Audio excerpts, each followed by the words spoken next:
there are 5 Saturdays. 5 Saturdays. There are 5 Saturdays in October. October മാസത്തിൽ 5 ശനിയാഴ്ചകൾ ഉണ്ടെന്നാണ് ഇവർ പറയുന്നത്.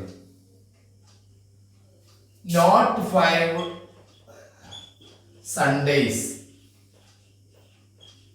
5 സാറ്റർഡേ ഉണ്ട് പോലും, പക്ഷേ 5 സൺഡേസ് ഇല്ല എന്ന് പറഞ്ഞാൽ ഞായറാഴ്ചകളില്ല. ശനിയാഴ്ച 5 ഉണ്ട്, പക്ഷെ ഞായറാഴ്ച 5 ഇല്ല എന്ന് പറയുന്നു.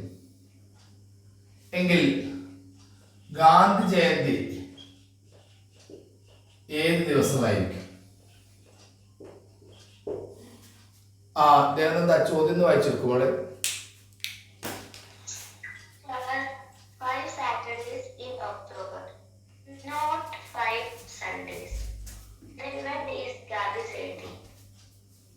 ഓക്കെ, ഗാന്ധി ജയന്തി ഏത് ദിവസമായിരിക്കും? ഇതാണ് ചോദ്യം. ഗാന്ധി ജയന്തി ഏത് ദിവസമാണ് എന്നാണ് ചോദ്യം. ഈ ദേവനന്ദ അതിനുള്ള ചോദ്യമാണ്. ശരിക്കും ഗാന്ധി ജയന്തി എന്നാണ്? ഒക്ടോബർ, അത് ഉറപ്പല്ലേ? ശരി, ഒക്ടോബർ 2-ാം തീയതിയാണ് ഗാന്ധി ജയന്തി എന്നുള്ള കാര്യം നിങ്ങൾ ആദ്യം അത് മനസ്സിലാക്കണം. ശരി, അതാണ് നിൽക്കട്ടെ. അപ്പൊ നമുക്ക് ഒക്ടോബർ 2 എന്താണെന്ന് നോക്കിയാൽ പോലെ. നിങ്ങൾ കലണ്ടറിൽ മനസ്സിലാക്കേണ്ടത് വളരെ പ്രധാനപ്പെട്ട ഒരു കാര്യമുണ്ട്. ഇത് ജാനുവരി മാസത്തെ കലണ്ടറാണ്, അതായത് ഈ മാസത്തെ കലണ്ടറാണ്. ഇന്ന് 28-ാം തീയതിയാണ്. ഇവിടെ നിങ്ങൾക്ക് ഒരു പ്രത്യേകത കാണാം. ഇവിടെയുള്ള മാസത്തിലുള്ള പ്രത്യേകത 1, 2, 3 എന്നിവ ഉൾക്കൊള്ളുന്നവ ഒക്കെ 5 ഉണ്ടാവും. 1, 8, 15. അപ്പൊ ഇവിടെ 5 തിങ്കളാഴ്ചകളുണ്ട്. അതിൽ 1 കുടുങ്ങിയിട്ടുണ്ട് കേട്ടോ. ട്യൂസ്ഡേയ്സും 5 ഉണ്ട്. 1, 2, 3, 4, 5. വെനസ്ഡേയ്സും 5 ഉണ്ട്. 1, 2, 3, 4, 5. അപ്പോ 1, 2, 3 ഉൾക്കൊള്ളുന്ന, അല്ലെങ്കിൽ 29, 30, 31 ഉൾക്കൊള്ളുന്നവ 5 എണ്ണവും ബാക്കിയൊക്കെ 4 ഉണ്ടാവും. 4 ഇല്ലാതിരിക്കില്ല, അത് വേറെ കാര്യം. അപ്പൊ 5 ഉള്ളത് ഇത്രയും, ബാക്കി 4. അങ്ങനെയാണെങ്കിൽ 31 തികയുന്നത്. ഇവിടെ ഞാൻ നിങ്ങളോട് ചോദ്യം ചോദിക്കുന്നു, ജനുവരി മാസത്തെ കലണ്ടർ വെച്ചിട്ട് ചോദിക്കുന്നു. There are 5 Wednesdays in January, not 5 Thursdays. There are 5 Wednesdays in January. ജനുവരി മാസത്തിൽ 5 ബുധനാഴ്ചകൾ ഉണ്ട് എന്നും 5 ബുധനാഴ്ചകൾ വ്യാഴാഴ്ചകൾ ഇല്ല എന്ന് ഞാൻ പറയുമ്പോൾ അതിന്റെ അർത്ഥം വ്യാഴാഴ്ച 4 ഉണ്ടാവുന്ന. 5 ഇല്ല എന്ന് പറഞ്ഞാൽ 4 ഉണ്ടാവും, അതാദ്യം മനസ്സിലാക്കണം. അപ്പോൾ there are 5 Wednesdays in January, not 5 Thursdays എന്ന് പറഞ്ഞാൽ നിങ്ങൾ ഉടനെ മനസ്സിലാക്കണം, ആ പറഞ്ഞിരിക്കുന്ന വെനസ്ഡേ 3-ലാണ് സ്റ്റാർട്ട് ചെയ്യാന്ന്. കാരണം ഇവിടെ നോട്ട് 5 എന്ന് പറഞ്ഞിട്ടുണ്ട്. അങ്ങനെയാകുമ്പോൾ അത് 3-ആണ്. 3 പിന്നോട്ട് വന്നാൽ മതി. 2 ചൊവ്വാഴ്ച, 1 തിങ്കളാഴ്ച. ഇനി ഞാൻ വേറൊരു കലണ്ടർ എടുത്തേക്കാം, ജൂലൈ. ഇവിടെ ഇതേ ചോദ്യം ഞാൻ ചോദിക്കുന്നു. ജൂലൈ മാസത്തിൽ 5 ബുധനാഴ്ചകളുണ്ട്, പക്ഷെ 5 വ്യാഴാഴ്ചകളില്ല. ജൂലൈ 1-ാം തീയതി ഏത് ദിവസം? മൺഡേ. അപ്പൊ നിങ്ങൾ മനസ്സിലാക്കേണ്ടത് 5 വ്യാഴാഴ്ചകൾ ഇല്ല എന്ന് പറയുമ്പോൾ വ്യാഴാഴ്ച 4 ഉണ്ടാവും എന്നും 3-ലാണ് ആ ബുധനാഴ്ച സ്റ്റാർട്ട് ചെയ്യുന്നത് നിങ്ങൾ തിരിച്ചറിയണം. ഇനി വേറൊന്ന് എടുക്കാം. മാർച്ച് മാസം ചോദ്യം ഉണ്ടാക്കുന്ന നോക്കിക്കോളൂ. ഇതേ ചോദ്യം ദിനമൊന്നല്ലോ. എന്താണ് ചോദ്യം ഉണ്ടാക്കുക? മാർച്ച് മാസത്തിൽ നിങ്ങൾ ഉണ്ടാക്കുക ഒരാള്, മാർച്ച് മാസത്തിൽ 5 ഞായറാഴ്ചകളുണ്ട്, പക്ഷെ തിങ്കളാഴ്ച 5 ഇല്ല. മാർച്ച് 1-ാം തീയതി ഏത് ദിവസമായിരിക്കും ചോദിച്ചാൽ? അപ്പൊ ഇവിടെ നിങ്ങളോടുള്ള ചോദ്യം ഇതാണ്. ഇവിടെ നിങ്ങളോട് ചോദ്യം, ഈ ചോദ്യം ചോദിച്ച കുട്ടി ഈ ഗ്രൂപ്പിലുണ്ടോ ഇപ്പോൾ? എന്താ പേര്? ഏത് സ്കൂളാ? മടപ്പള്ളി. ഇത് പല പ്രാവശ്യം നമ്മൾ പറഞ്ഞതാണ്. There are 5 Saturdays in October. ഇത് തന്നെയാണ് മറുപടി പറയുന്നത്. ഒക്ടോബർ മാസത്തിൽ 5 ശനിയാഴ്ചകൾ ഉണ്ട് എന്നും 5 ഞായറാഴ്ചകൾ ഇല്ല എന്നും പറഞ്ഞാൽ ആ ശനിയാഴ്ച സ്റ്റാർട്ട് ചെയ്യുന്നത് ഋതുദേവ എന്നായിരിക്കും? എന്റെ ചോദ്യത്തിന് മറുപടി പറയും. ഏത് ഡേറ്റിനായിരിക്കും ആ ഋതുദേവ? ചോദിച്ച കുട്ടിയാണ് മറുപടി പറയേണ്ടത്. ഏത് 5-നാണോ 3-നാണോ 4-നാണോ ഏതിനായിരിക്കും? പറയൂ. ആ കുട്ടി മാത്രം മറുപടി പറയട്ടോ. ആ ചോദ്യം ചോദിച്ച കുട്ടീനോടാ ചോദിക്കുന്നത്. ഋതുദേവ കേൾക്കാമോ? യെസ്. ഏതായിരിക്കും? 3-ാം തീയതി അല്ലേ? ആണ്. അപ്പൊ 3-ാം തീയതി ഇവിടെ ശ്രദ്ധിച്ചോളെ. 3-ാം തീയതി സാറ്റർഡേ. അപ്പൊ 4-ാം തീയതിയോ? സൺഡേ. ശരി. ഇനി 3-ന്റെ താഴെയുള്ള ആൾക്കാർ ആരൊക്കെ നോക്കോടെ? 10, 17, 24, 31. 4-ന്റെ താഴെയുള്ള ആൾക്കാർ ആരൊക്കെ പറയൂ? 11, 18, 25. ഇവിടെ ആരെങ്കിലും ഉണ്ടാവോ? ഇല്ല.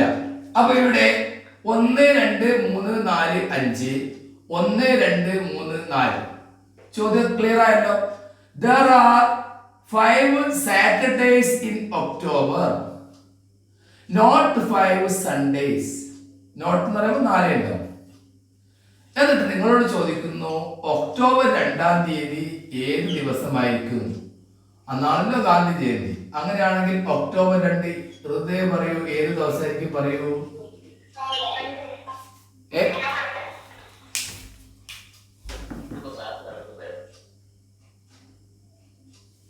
ദേവന്താ, ഈ കാര്യം ക്ലിയർ ആയോ?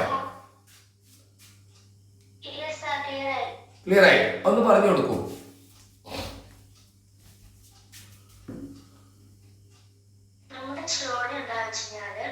ഒരു മാസത്തില് ഒക്ടോബർ എന്ന മാസത്തില് 5 സാറ്റർഡേ ഉണ്ട്. പക്ഷെ 5 സാറ്റർഡേ 5 സൺഡേകളില്ല. അപ്പൊ ഗാന്ധി ജയന്തി ഏത് ദിവസമാണ് ചോദിക്കുന്നത്. അപ്പൊ നമ്മൾ ഒരു കലണ്ടർ എടുത്തു കഴിഞ്ഞാല് 1, 2, 3 തീയതികൾക്ക് 31 ദിവസം കലണ്ടർ എടുത്താല് 1, 2, 3 തീയതികളില് തീയതികളുടെ താഴെ 5 ഡേറ്റുകൾ ഉണ്ടാവും. അപ്പോ നമ്മൾ ഇതിൽ അതുപോലെ എടുക്കുമ്പോൾ സാറ്റർഡേ 5 ദിവസങ്ങൾ പറയുമ്പോൾ നമുക്കത് എഴുതി നോക്കാം. സാറ്റർഡേ ലാസ്റ്റ് ഡേറ്റ് ആയ 3 എടുക്കുമ്പോൾ 3, 10, 17, 24, 31 വരും. അതുപോലെ സൺഡേന്റെ കാര്യം നോക്കുക. 5 എണ്ണം ഇല്ലാന്നാ പറയുന്നത്. അപ്പൊ 4, 11, 18, 25 4 എണ്ണേ ഉള്ളൂ. പിന്നെ നമ്മളോട് ചോദിക്കുന്നത് ഒക്ടോബർ 2-ാം തീയതിയാണ്. ഒക്ടോബർ നമ്മൾ 3-ാം തീയതിയാണ് ഇപ്പൊ സാറ്റർഡേ ഏറ്റെടുത്തത്. 4-ാം തീയതി സൺഡേ ആയിട്ടും എടുത്തു. 3-ന് തൊട്ട് പുറകിലുള്ളത് 2. അപ്പം സാറ്റർഡേന് മുമ്പ് ഫ്രൈഡേ ആണ്. ഫ്രൈഡേ ആയിരിക്കും October 2 Gandhi Jayanti. Yes, good. അത് തന്നെയാണ് അതിന്റെ ശരി. ഇവിടെ നിങ്ങളോടുള്ള ചോദ്യം, നിങ്ങളുടെ മുന്നിലിരിക്കുന്ന കലണ്ടർ നോക്കാതെ മറുപടി പറയണം. എന്താണ് ചോദ്യം എന്നറിയോ? ഇന്ന് ഞായറാഴ്ചയാണെന്നറിയാം. ടുഡേ ഡേറ്റ് 28 അറിയാം. 28/1/2024 ഈ വർഷം. അന്ന് 28. കലണ്ടർ നോക്കാതെ നിങ്ങൾ മറുപടി പറയണം.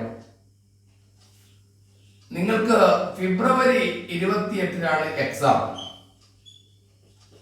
സാധാരണ USS LSS എക്സാം നടക്കാറ് ശനിയാഴ്ചകളിലാണ്. ഈ പ്രാവശ്യത്തെ എക്സാം ശനിയാഴ്ചയല്ല. ചോദ്യം ഇതാണ്, ഫെബ്രുവരി 28 ഏത് ദിവസമായിരിക്കും? കമന്റ് ചെയ്തു.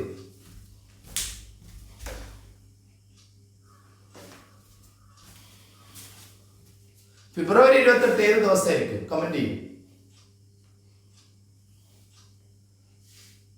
കമന്റ് വന്നോ ദേവനന്ദ? എത്രയാണ്? വെനസ്ഡേ ആണ്. ശരിയാണ്, ഫെബ്രുവരി 28 വെനസ്ഡേ ആണ്. ഇത് എങ്ങനെയാണ് വെനസ്ഡേയിലേക്ക് കയറി പോവുക? അപ്പൊ നമ്മൾ ആദ്യം മനസ്സിലാക്കേണ്ടത് എന്താണ്? ഈ 28 കണ്ടു, 28-ാം തീയതി ഇങ്ങനെയാണെങ്കിൽ 29 തിങ്കളാഴ്ചയാണല്ലോ, അതായത് നാളെ. 30 ട്യൂസ്ഡേ ആണല്ലോ, മറ്റൊന്ന്. ഇനി 31-ാം തീയതി ഏത് ദിവസമാണ്? വെനസ്ഡേ. ശരി, അപ്പം ജാനുവരി 31 വെനസ്ഡേ ആണെന്ന് നമുക്കറിഞ്ഞാൽ ഈ ഫെബ്രുവരി 1 ഏത് ദിവസമായിരിക്കും ഇവിടെ? തേഴ്സ്ഡേ എന്ന് പറഞ്ഞാൽ വ്യാഴാഴ്ചയാണ്. തേഴ്സ്ഡേ വ്യാഴാഴ്ചയാണ്. നിങ്ങൾ ഒരു കലണ്ടറിൽ തിരിച്ചറിയാൻ വേണ്ടി പെട്ടെന്ന് മനസ്സിലാക്കി വെച്ചോളൂ. ഒരു കലണ്ടറിലെ 1-ാം തീയതിയും 29-ാം തീയതിയും തമ്മിൽ ഒരു ബന്ധമുണ്ട്. ഇത് ഈ 2024 ലീപ് ഇയർ ആയതുകൊണ്ട് നമുക്ക് 29 എന്ന് പറയാം. 1-ാം തീയതിയും 29-ാം തീയതി ഒരേ ദിവസമായിരിക്കും. ഇപ്പൊ ഈ 1-ാം തീയതി ഇപ്പൊ ഇവിടെ പറഞ്ഞിരിക്കുന്ന ഏത് ദിവസം എന്ന് പറഞ്ഞാൽ വ്യാഴം. അപ്പോൾ 29-ാം തീയതി വ്യാഴം തന്നെയായിരിക്കും. 1ഉം 29ഉം നമ്മുടെ ബന്ധമാണ് മനസ്സിലാക്കി വെച്ചാൽ ബാക്കി എല്ലാ ഡേറ്റും അറിയാൻ പറ്റും. അപ്പൊ 29-ാം തീയതി പെട്ടെന്ന് പിടിക്കും. 1-ാം തീയതി 29-ാം തീയതിയിലെ കണക്ഷൻ മനസ്സിലാക്കി കഴിഞ്ഞാൽ 28-ാം തീയതി ഏത് ദിവസമായിരിക്കും മോളെ? വെനസ്ഡേ ആയിരിക്കും. അങ്ങനെ തിരിച്ചറിയാം. നമ്മൾ അടുത്ത ഒരു ചോദ്യത്തിലേക്ക് ഇനി ഇവിടെ ചർച്ച ചെയ്യുന്ന പല ചോദ്യങ്ങളും USSന് വരാൻ സാധ്യതയുള്ള ആപ്ലിക്കേഷൻ തരത്തിലുള്ള ചോദ്യങ്ങളാണ്. കഴിഞ്ഞ വർഷത്തെ ക്വസ്റ്റ്യൻ പേപ്പർ മക്കൾ എടുത്തൊക്കെ അറിയാം അതിൻ്റെ ഗൗരവം. എല്ലാം പഠിച്ചു. അവസാനം കണക്കിന് ചോദ്യം വന്നപ്പോൾ പിന്നെ വിളി തുടങ്ങി. വളരെ ടഫായിരുന്നു, വളരെ ടഫായിരുന്നു.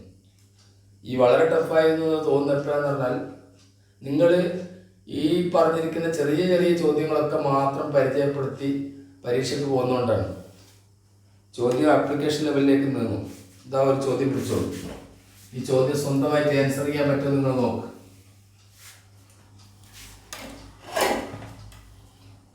പെൻസിൽ എടുത്തിട്ട് പാരലൽ ലൈൻ വരയ്ക്കുക. ആദ്യത്തേന് AB എന്ന് പേര് കൊടുക്കുക, രണ്ടാമത്തേന് CD എന്ന് പേര് കൊടുക്കുക. വരച്ചു കഴിഞ്ഞാൽ S എന്ന് പറയണേ. ദേവനന്ദ എല്ലാരും വരയ്ക്കട്ടെ. യെസ്, റഫായിട്ട് വരച്ചാൽ മതി.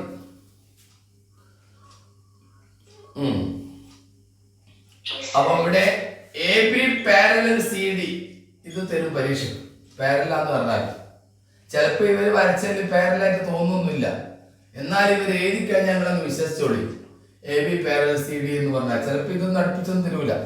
കാരണം കുട്ടികൾ പ്രൊട്രാക്ടർ വെച്ചാൽ അളന്നു വെക്കും ചിലപ്പോൾ. അതുകൊണ്ട് എന്ത് ചെയ്യും, പാരലായി തരൂല. അപ്പൊ അതുകൊണ്ട് നിങ്ങൾക്ക് അങ്ങനത്തെ ഒരു പ്രശ്നം വരണമെങ്കിൽ വേറെ വരച്ചു വെക്കാൻ മതി. ഓഹോ, അപ്പൊ നമുക്കൊരു PQ ഇങ്ങനെ വരയ്ക്കാം. ഇത് PQ. പിന്നെ നമുക്ക് ഇവിടുന്ന് ഒരു ബൈസെക്ടർ പറയുന്നുണ്ട്. ഇങ്ങനെ കൊടുത്തു, ഇങ്ങോട്ട് കൊടുത്തു. രഞ്ജിത ഉണ്ടോ ഇന്ന്? രഞ്ജിത മൈക്ക് ഓൺ ചെയ്യട്ടെ. രഞ്ജിത ഉണ്ടോ?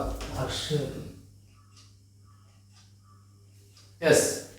അപ്പോൾ ഒരു ബൈസെക്ടർ കൊടുത്തു. ഇത്രയും കാര്യങ്ങൾ ചെയ്തു വെക്കുക. കഴിഞ്ഞിട്ടുണ്ടെങ്കിൽ യെസ് എന്ന് പറയാം മോളെ. യെസ്. ഇവിടെ നിങ്ങൾക്ക് R എന്ന് കൊടുക്കാം, ഇവിടെ S എന്ന് കൊടുക്കാം. യെസ്, മതി മതി, കേട്ടു. S എന്ന് കൊടുക്കാം. അപ്പം ഇത്രയും കാര്യങ്ങളാണ് ചെയ്തു വെച്ചത്. AB parallel CD if RO and SO, RO എന്നത് ഈ വരയും SO എന്നത് ഈ വരയുമാണ്, are the bisects. Mike on ചെയ്ത് വെച്ചു. മൈക്ക് മ്യൂട്ട് ചെയ്തിരിക്കുന്നത് ശരിയാവില്ല, കാരണം വെറുതെ ഓൺ ചെയ്തു. RO and SO, these are bisects of cone R. അപ്പം ഇതിന്റെ സമഭാജിയാണെന്നാ പറയുന്നത്. എന്ന് പറയാൻ ഇത് രണ്ടും തുല്യമാണ്. അതുപോലെ SO ഇതും ഇതിനെ ഭാഗിക്കുന്നു എന്നാണ് പറയുന്നത്, ബൈസെക്ട് ചെയ്യുന്നു. ഇതാണ് ചോദ്യത്തിൽ പറയുന്നത് വേറൊരു കാര്യം എന്ന് പറഞ്ഞാൽ കോൺ ആറിനെയും കോൺ എസിനെയും ബൈസെക്ട് ചെയ്യുന്നു ഈ പറഞ്ഞിരിക്കുന്ന ഈ രണ്ട് വരകൾ എന്നാണ് പറയുന്ന അർത്ഥം. നിങ്ങളോടുള്ള ചോദ്യം ഇതാണ്. ആ ചോദ്യം ഞാൻ റെഡ് കളർ കൊണ്ടുള്ള മാർക്ക് ചെയ്യാം. ഈ ഒരു O എന്ന ഈ ആംഗിൾ എത്രയായിരിക്കും? കമന്റ് ചെയ്യാം.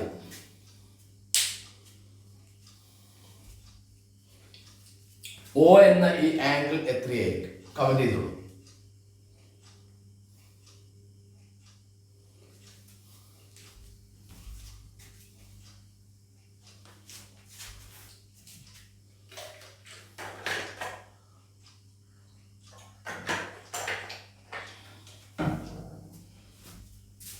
ഈ ക്ലാസ്സിൽ പങ്കെടുക്കുന്ന കുട്ടികളുടെ ശ്രദ്ധയ്ക്ക്, ഇനിയുള്ള ക്ലാസ്സിൽ ഇപ്പം 473 കുട്ടികളായി. നമ്മുടെ ഈ ക്ലാസ്സിന്റെ പരിധി 500 കുട്ടികളാണ്, 500 പാർട്ടിസിപ്പൻസ് ആണ്. 500-ലധികം വരികയാണെങ്കിൽ ഇതിൽ കയറാൻ പറ്റൂല. അങ്ങനെ ഒരു പ്രശ്നം വരികയാണെങ്കിൽ അതേ സമയം തന്നെ യൂട്യൂബിൽ നിങ്ങൾക്ക് ക്ലാസ് അവൈലബിൾ ആയിരിക്കും. അപ്പോൾ കയറാൻ അടുത്ത ക്ലാസ്സിലൊക്കെ ഇനിയിപ്പോൾ അടുത്ത ക്ലാസ് വരുന്നു. ആ അടുത്ത ക്ലാസ്സിൽ നിങ്ങൾക്ക് ഇതുപോലെ ഒരു പ്രശ്നം വരികയാണെങ്കിൽ അപ്പം തന്നെ യൂട്യൂബിലേക്ക് ഇത് കൊടുക്കുന്നുണ്ട്. അപ്പോൾ ആ സമയത്ത് യൂട്യൂബിൽ കൂടി കാണാൻ പറ്റുന്നതാണ്. ലേഡർ USS എന്ന യൂട്യൂബ് ചാനൽ സബ്സ്ക്രൈബ് ചെയ്ത് വെച്ചാൽ മതി. Ladder USS. ഇതെന്താ ആൻസർ കിട്ടിയോ? അളവ് വേണ്ടല്ലോ. എന്തിനാ അളവ്? കാരണം ഇവിടെ ഇത് രണ്ടും പാരലൽ ലൈനിന്റെ ഉള്ളിലാണ്. പാരലൽ ലൈനിന്റെ ഉള്ളിൽ വരുന്ന കോണുകൾക്ക് നമ്മൾ പഠിച്ച പേരാണ് CIA എന്ന് പറഞ്ഞാൽ എന്താണ്? കോ ഇന്റീരിയർ ആംഗിൾസ് ആർ സപ്ലിമെന്ററി പഠിച്ചു വെച്ചിട്ടുണ്ട്. ആന്തര സഹകോണുകൾ രണ്ടും കൂട്ടിയാൽ 180 എന്ന് പഠിച്ചു വെച്ചിട്ടുണ്ട്. നിങ്ങൾ പഠിച്ചിരിക്കുന്ന കോണുകളൊക്കെ ഇതൊക്കെയല്ലേ? ഒന്ന്, സമാന്തരമായിട്ട് ഇങ്ങനെ പോകുന്ന സമാന കോണുകൾ, തുല്യം, കറസ്പോണ്ടിങ് ആംഗിൾസ്. പിന്നെ ഇത് നിങ്ങൾ പഠിച്ചിട്ടുണ്ട്, ഇവിടെ ഓപ്പോസിറ്റ് ആംഗിൾസ് തുല്യം, pair of opposite angles are equal, അതുപോലെ കറസ്പോണ്ടിങ് ആംഗിൾസും ഈക്വൽ. വേറൊരു സാധനം പഠിച്ചിട്ടുണ്ട്, ഇതാണ് മറുകോണുകൾ, ഓൾട്ടർനേറ്റ് ആംഗിൾ. ഇതൊക്കെ തുല്യമാണ്. അതേ സമയത്ത് ലീനിയർ പെയർ രണ്ടും കൂടി കൂട്ടിയാൽ സപ്ലിമെന്ററി 180, അതും നിങ്ങൾ പഠിച്ചിട്ടുണ്ട്. കോ ഇന്റീരിയർ ആംഗിൾ അതാണ് ഇതിന്റെ ഉള്ളിൽ കാണുന്നത്. എന്നിട്ട് നിങ്ങളോട് പറഞ്ഞിട്ടില്ലേ സുഖകരമായിട്ട് ഇത് രണ്ടും ഇത് സമഭാജിയാണെന്ന് പറഞ്ഞില്ലേ? ബൈസെക്ട് ചെയ്യോ എന്ന് പറയുമ്പോൾ ഞാൻ ചോദിക്കട്ടെ, ഇത് രണ്ടും കൂടി കൂട്ടിയിട്ടാണല്ലോ ഇങ്ങനെ വരുന്നത്. അങ്ങനെയാണെങ്കിൽ ഇത് ബൈസെക്ട് ചെയ്യുമ്പോൾ ഇത് ഓരോന്നും എത്രയായിരിക്കും? 45. ആ സത്യമാണ്. 45 ഇവിടെ ഉണ്ടാവും, 45 ഇവിടെ ഉണ്ടാവും. 45 എത്രയാ മോളെ? 90. ഇതൊരു ത്രികോണമല്ലേ മോളെ? ആ ത്രികോണത്തിന്റെ 3 കോണുകളുടെ അളവുകളുടെ തുക എത്രയോ? 180. 90 കിട്ടിയില്ലേ? അപ്പൊ ഇതെത്ര ഉണ്ടാവും? 90. മനസ്സിലായോ കുട്ടികൾക്ക്? ഞാൻ ഒന്ന് മൈക്ക് ഓൺ ചെയ്യുന്നുണ്ട്, മറ്റുള്ള കുട്ടികളുടെ പ്രതികരണം അറിയണം. ഓക്കെ, മൈക്ക് ഇപ്പോൾ ഓൺ ആണ്, പറയാം നിങ്ങൾക്ക്. ഇത് ക്ലിയർ ആയോ? Yes or no? Yes. Clear ആയിട്ടില്ലെങ്കിൽ ഒന്നുകൂടി കാണുക. ഇവിടെ നിങ്ങൾ ശ്രദ്ധിക്കേണ്ട കാര്യം, നിങ്ങളോട് മൈക്ക് മ്യൂട്ട് ചെയ്തോളൂ, ഞാൻ കേൾക്കുന്നുണ്ട്. ഇവിടെ നിങ്ങൾ ശ്രദ്ധിക്കേണ്ട കാര്യം, 480 കുട്ടികളും മൈക്കൊന്ന് സ്വയം കൺട്രോൾ ചെയ്താൽ നിങ്ങൾക്ക് ആവശ്യത്തിന് ഓൺ ചെയ്യാം. അതുകൊണ്ടാണ് ഇവിടെ ഓഫാക്കുന്നത്. നിങ്ങൾ കറക്റ്റ് കൺട്രോൾ ചെയ്തോളൂ. ഇവിടെ വന്നിരിക്കുന്ന ഈ ചോദ്യം പോലെ തന്നെ നിങ്ങൾക്ക് ഒരളവും തരാതെ ചിലപ്പോൾ പല ചോദ്യങ്ങളും വരാം. സ്ക്വയർ അളവ് നിങ്ങൾക്ക് എന്തിനാ നിങ്ങൾക്ക് അറിയാലോ. ആ സ്ക്വയർ എടുത്തിട്ട് ഒരു സൈഡ് എടുത്തിട്ട് നിങ്ങൾക്ക് ഒരു ഇക്വലേറ്റർ ട്രയാങ്കിൾ തരും. അതും അളവ് നിങ്ങൾക്ക് അറിയാലോ. അപ്പൊ ഇതെല്ലാം നിങ്ങൾക്ക് അളവ് അറിയാവുന്നതുകൊണ്ട് എന്തിനാണ് അവർ അളവ് തരുന്നത്? ഇതൊരു സ്ക്വയർ ആന്ന് പറയും, ഇതിന്റെ ഉള്ളിലുള്ള ഇക്വലേറ്റർ ട്രയാങ്കിൾ എന്ന് പറയും. അത് പറഞ്ഞാൽ ഈ എല്ലാ സൈഡും തുല്യമാണെന്നുള്ള സാമാന്യ ബുദ്ധി വെച്ച് നമുക്ക് ചിന്തിച്ച് നോക്കിയാൽ അറിയുകയും ചെയ്യാം. ഇവിടെ ഇങ്ങോട്ടൊരു കണക്ഷൻ കിട്ടേക്കും ഉണ്ടോ? ടെക്സ്റ്റ് ബുക്ക് കാണാത്ത ചോദ്യം. ഈ കണക്ഷൻ ഈ കോണിന്റെ അളവത്തിന് വരും. ചിലപ്പോ എന്ത് ചെയ്യും, ഈ കോഡ് ഇവർ തരുന്ന സമയത്ത് ഈ ഇത് സ്ക്വയർ ഒന്നും ആയിക്കൂല. എന്തുകൊണ്ടിട്ട് ഇത് സ്ക്വയർ ആയിരിക്കും, ഇക്വലേറ്റർ ട്രയാങ്കിൾ ആയിരിക്കൂല, സമഭുജ ത്രികോണം ആയിരിക്കൂല. അതെന്തിനാന്ന് പറഞ്ഞാൽ നിങ്ങൾ ചിലപ്പോൾ അഥവാ പ്രൊട്രാക്ട് വെച്ചിട്ട് അളന്ന് നോക്കും വിചാരിച്ചിട്ടായിരിക്കും. അപ്പൊ നിങ്ങൾ വേറെ വരച്ചു നോക്കിയാൽ മറ്റേ അളന്ന് നോക്കിയാൽ മതി, വേറെ കാര്യം. അതേസമയത്ത് ഇവിടെ എന്താ പ്രശ്നം, ഇത് ഈ മൂന്ന് കോണുകളും തുല്യമായിരിക്കും. കാരണം ഇത് 60, ഇത് 60, ഇത് 60. ഈ ഒരു ആംഗിൾ 90 ഡിഗ്രി ആയിരിക്കുന്നത് നിങ്ങൾക്ക് അറിയാം. അങ്ങനെ വരുമ്പോൾ 60, 60, 60, 150. അങ്ങനെയാകുമ്പോ ഇത് 90 ആകുമ്പോ ഇത് 30 ഉണ്ടാവുക. ഇനി നിങ്ങൾ എന്ത് ചെയ്യുക, നിങ്ങൾക്ക് മനസ്സിലാക്കാൻ വേണ്ടി ഈ ഭാഗം ഞാനങ്ങ് വായിച്ചെളിയാണ് ഉണ്ടോ. ഇത് ഭാഗം വായിച്ചു. നിങ്ങൾ 8ാം ക്ലാസ്സിൽ വിശദമായിട്ട് പഠിക്കുന്ന ഒരു ത്രികോണമാണ്. അതിന്റെ പേരാണ് ഐസോസെൽസ് ട്രയാങ്കിൾ. കാരണം ഈ രണ്ട് വശവും തുല്യമാണ്. ഒരു ഐസോസെൽസ് ട്രയാങ്കിളിന്റെ രണ്ട് സൈഡ് ഈക്വൽ ആണ്, രണ്ട് കോണുകൾ ഈക്വൽ ആണ്, പഠിച്ചു വെച്ചതാണ്. അപ്പോൾ ഇവിടെ മൊത്തം കൂട്ടിയാൽ 150 കിട്ടുമ്പോൾ ആ 150ൽ നിന്ന് 30 അങ്ങോട്ട് മൈനസ് ചെയ്താൽ കിട്ടുന്ന 150 ആയിരിക്കും ഇവർക്ക് രണ്ടുപേർക്ക് ഓതിച്ചു കൊടുക്കേണ്ടത്. അപ്പൊ ഓരോരുത്തർക്ക് എത്ര ഉണ്ടാവും? എന്താ 75 ഉണ്ടാവും. അപ്പൊ ഇതാ ഞാൻ പറഞ്ഞത്, ഇതാണ് അപ്ലിക്കേഷനുകൾ ചോദ്യങ്ങൾ ഞാൻ പറയാൻ കാരണം. ഇത് നിങ്ങൾക്ക് ഒരളവ് തരാതെയാണ് തന്നിരിക്കുന്നത്. നേരത്തെ അത് തന്നെയാണ്. ഇവിടെ വേറെ ചോദ്യം വന്നു ഒരിക്കല് പരീക്ഷക്ക്, അതൊക്കെ ഒന്ന് പരിചയപ്പെടണം. ഇങ്ങനെ ഒന്ന് വരച്ചു സ്ക്വയർ. ആ സ്ക്വയറിന്റെ മേലെ കൊണ്ടാച്ചിട്ട് ഇതേ വശം എടുക്കിട്ട് ഒരു ഇക്വലേറ്റർ ട്രയാങ്കിൾ കൊണ്ടാച്ചു, ഇതിന്റെ മേലെ കൊണ്ടാച്ചു. എന്നിട്ടോ ഇതിന്റെ നടുക്കൂടെ ഒരളവ് തരൂലേ, നടുക്കൂടെ ഇങ്ങനൊരു സാധനം വരച്ചതാ. എന്നിട്ട് ചോദിക്കാണ് ഈ കോണത്തിലാണ് ഒരളവ് അവിടെ തന്നിട്ടില്ല. ഞാൻ വരച്ചത് കാണുന്നുണ്ടോ? അതേതെന്താ കാണുന്നുണ്ട്. അത് എത്രയായിരിക്കും അതിന്റെ സംഭവം എന്ന് അറിയാൻ പറ്റുമോ?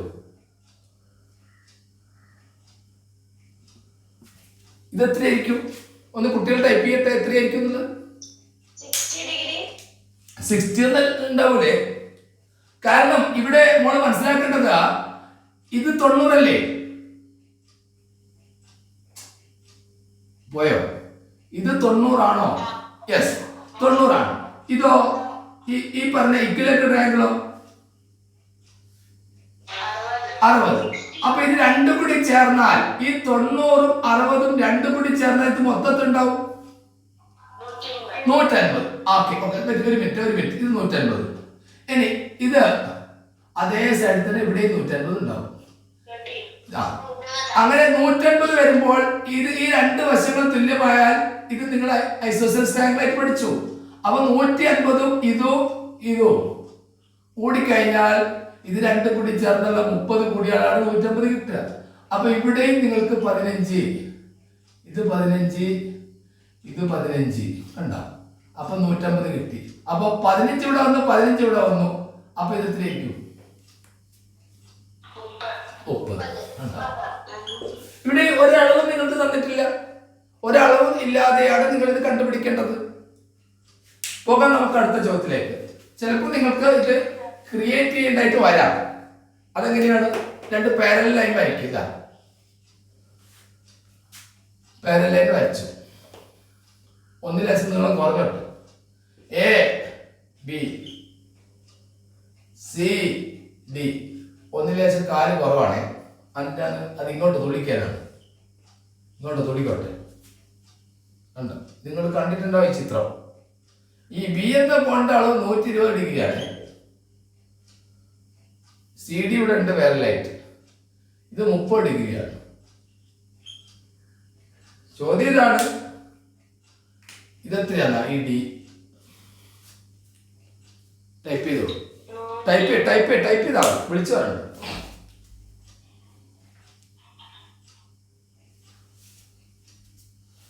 ഇതെന്താ കുട്ടികൾ എത്രയാണ് ടൈപ്പ് ചെയ്യുന്നത്? 150 ശരിയാണ്. 150 ശരിയാണ്.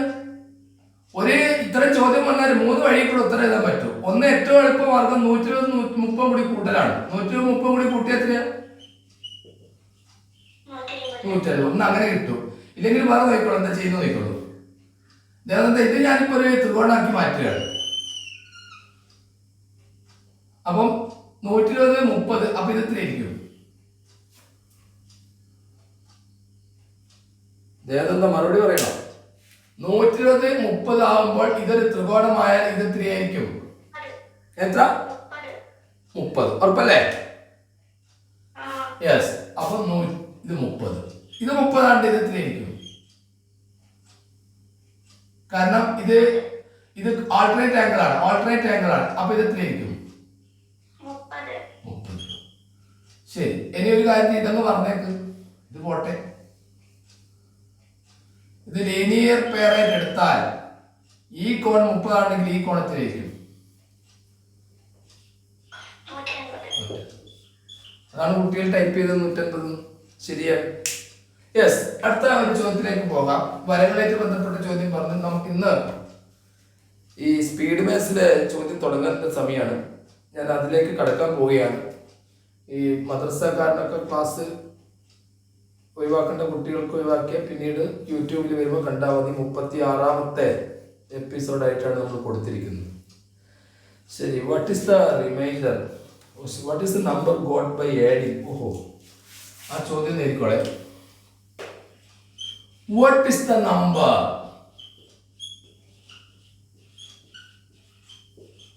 What is the number got by adding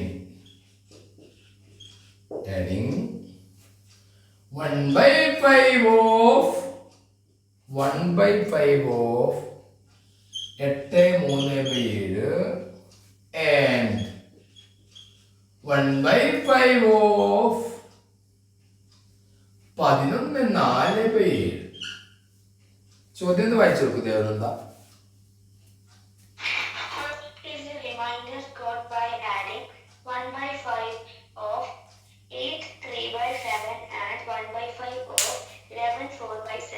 ഒന്നുകൂടി വെച്ച് റിമൈൻഡർ അല്ലല്ലോ, വാട്ട് ഈസ് ദ നമ്പർ എന്നല്ലേ?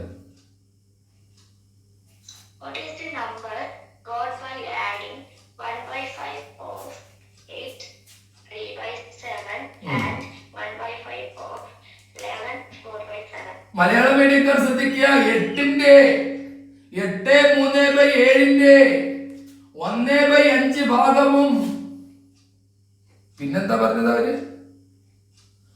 11 4/7 1/5 ഭാഗവും തമ്മിൽ കൂട്ടിയാൽ എത്ര എന്നാണ് നമ്മുടെ ചോദ്യം. മലയാളം ഒന്ന് വായിച്ചെടുക്കുമ്പോൾ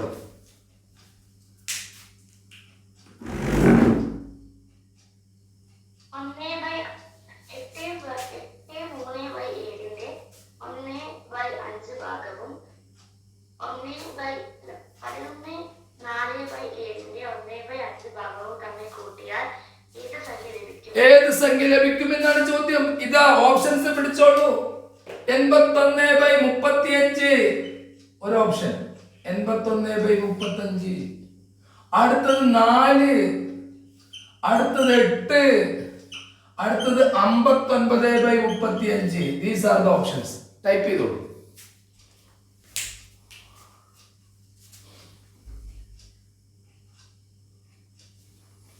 ടൈപ്പ് ചെയ്തോളൂ.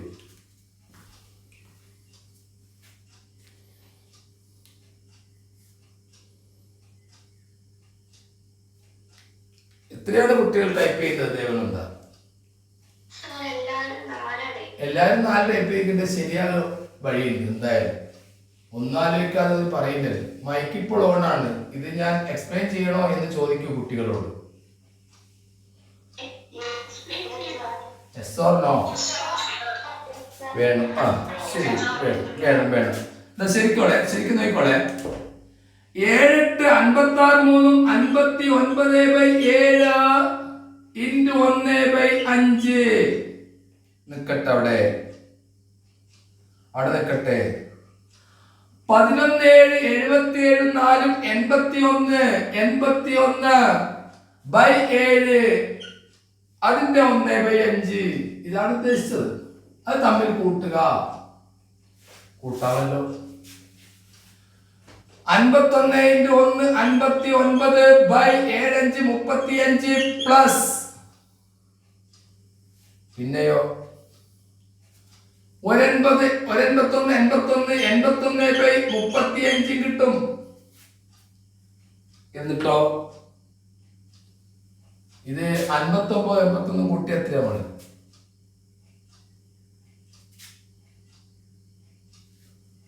എത്രയാണ്? 140. 140 എത്രയാണ് വരിക? 140/35. ഈ 35 എത്ര പ്രാവശ്യം കൂട്ടിയിട്ടാ മോളെ 140 കിട്ടുക? അപ്പൊ ഇത് ഇത്ര 4ആണ്. 4 ആൻസർ ടൈപ്പ് ചെയ്ത കുട്ടികൾക്ക് സന്തോഷം അറിയിക്കുന്നു. ശരിയാണ് അവർ ടൈപ്പ് ചെയ്തത്. ഓക്കെ ആണോ? യെസ്. വേറെ വൈക്കൊക്കെ ചെയ്യട്ടോ നിങ്ങള്. പറയൂ, ആരാ എന്താണ് പറയൂ.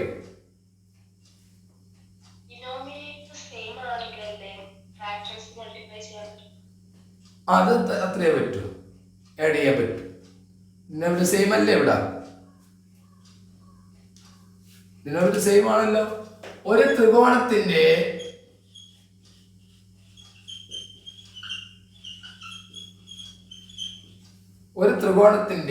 രണ്ട് വശങ്ങൾ, two sides of a triangle 9 centimeter and 18 centimeter ആണ്. മൈക്കൊന്ന് മ്യൂട്ട് ചെയ്യണേ, ഇടയ്ക്ക് പറയില്ലേ. 9 centimeter 18 centimeter ആണ് എങ്കിൽ ആ ത്രികോണത്തിന്റെ ചുറ്റളവ് ഏതായിരിക്കും? ചുറ്റളവാകാൻ സാധ്യതകൾ ഏതാണ്? ചുറ്റളവ് പെരിമീറ്റർ താഴെ കാണുന്നതിൽ ഏതാകാൻ സാധ്യത? 33 സെന്റിമീറ്റർ, 36, 45, അതുപോലെ 54. പെട്ടെന്ന് ടൈപ്പ് ചെയ്തോളൂ. ആ ചോദ്യം ഒന്ന് വായിച്ചു കൊടുക്കുമ്പോളെ.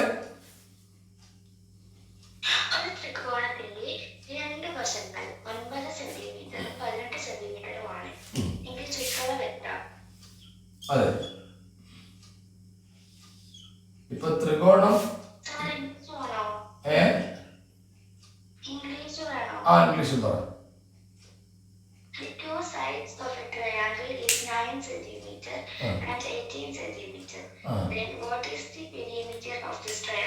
ഓഹോ, ഒരെണ്ണത്തിന് 9 കൊടുത്തിട്ടുണ്ട്, മറ്റൊരെണ്ണം 18 എന്നാ പറയുന്നത്. ടോട്ടല് നമുക്ക് ഇതിൽ ഏതെടുത്താലാണ് ത്രികോണാകുക എന്നുള്ളതാണ്. ഏതാണ് മോളെ?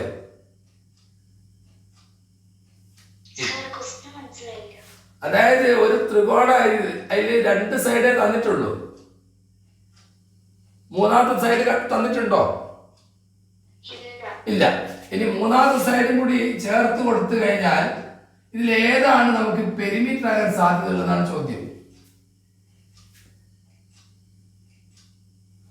ഒരു ത്രികോണമാകണമെങ്കിൽ ദേവനന്ദ എന്താണ് കണ്ടീഷൻ? ആദ്യത്തെ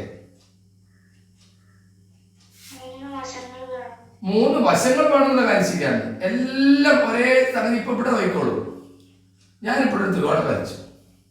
ഇത് 3 ആണ്, ഇത് 3 ആണ്, ഇത് 6 ആണ്. ഇത് ത്രികോണാവോ? എന്തുകൊണ്ടാണ്? ത്രികോണമാകണമെങ്കിൽ 2 വശങ്ങൾ കൂട്ടിയാൽ മൂന്നാമത്തിനേക്കാൾ അധികം കിട്ടണം. അത് നിർബന്ധമാണ്. ഇവിടെ 2 കൊടുത്താൽ ത്രികോണമാവില്ല. കാരണം 3 2 കൂട്ടിയാൽ 6നേക്കാൾ ചെറുതായി പോയി. അപ്പൊ 2 വശങ്ങൾ കൂട്ടിയാൽ, അത് ചെറുതായിക്കോട്ടെ വലുതായിക്കോട്ടെ, 2 വശങ്ങൾ തമ്മിൽ കൂട്ടിയാൽ മൂന്നാമത്തെ വശത്തിനേക്കാൾ അധികം കിട്ടുമെങ്കിൽ അത് ത്രികോണമാകും. ഇപ്പൊ 3 4 5 ത്രികോണമാകും. അത് മാത്രമല്ല വട്ടത്തുപഴം തന്നെയായിരിക്കും. 4 3 7 5-നേക്കാൾ അധികം, 5 3 8 4-നേക്കാൾ അധികം. അപ്പോൾ ഇവിടെ ത്രികോണമാകണമെങ്കിൽ അവിടെ ഒരു കണ്ടീഷൻ ഇതാണ്. ഇപ്പൊ കുട്ടികൾ ടൈപ്പ് ചെയ്തിരിക്കുന്ന 45 ശരിയാണ്. ഇതിന്റെ പെരിമീറ്റർ നമ്മൾ 45 എന്ന് കണക്കിലെടുത്ത് എന്ന് വിചാരിക്കുക. അപ്പൊ ആ കുട്ടിയുടെ ചോദ്യം ഇതാണ്, 18ഉം 9 കൂട്ടിയാൽ എത്രയാണ് മോളെ? 27. 27ആണ് ഇത് രണ്ടും കൂടി കൂട്ടിയാൽ കിട്ടുക. 45 മൊത്തം എടുത്തു കഴിഞ്ഞാൽ 45-ൽ നിന്ന് 27 മൈനസ് ചെയ്താൽ എത്രയാണ്?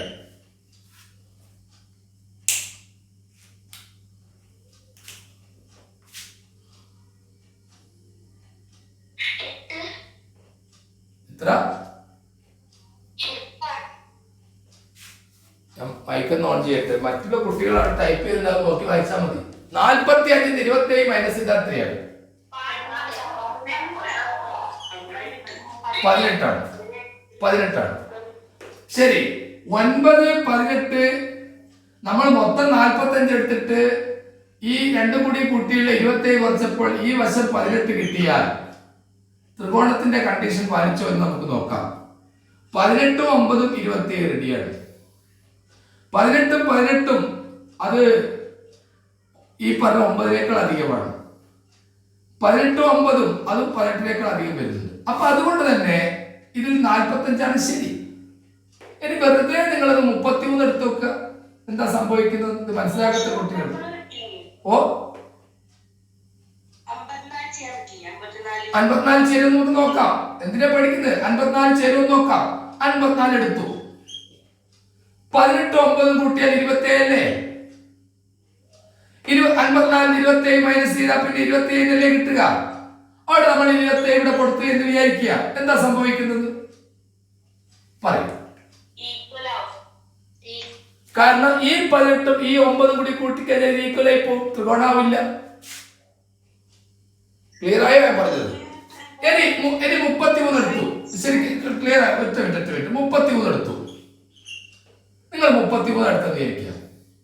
33 ചുറ്റളവ് എടുത്തെങ്കിൽ 18 9 കൂടി കൂട്ടി 27 മൈനസ് ചെയ്യുന്നു. അപ്പൊ നിങ്ങൾക്ക് എത്ര കിട്ടും? 6. ഈ 6 ഇവിടെ കൊടുത്തു വിചാരിക്കുക. 9 6 കൂടി കൂട്ടിയാൽ 15. 15 18-നേക്കാൾ ചെറുതാണ്. അപ്പൊ ത്രികോണമാവില്ല. അപ്പോൾ ഇവിടെ കറക്റ്റ് 45 തന്നെയാണ്. ഇത് ക്ലിയർ ആയിട്ടുണ്ടെങ്കിൽ നിങ്ങൾക്ക് എല്ലാവർക്കും മൊത്തമായിട്ട് യെസ് എന്ന് പറയാം. അപ്പോ ഇത് ഈ മാതിരി ചോദ്യം ഉണ്ടാവും, ശ്രദ്ധിക്കുക. ഈ പോലെയുള്ള ചോദ്യം ഉണ്ടാവും.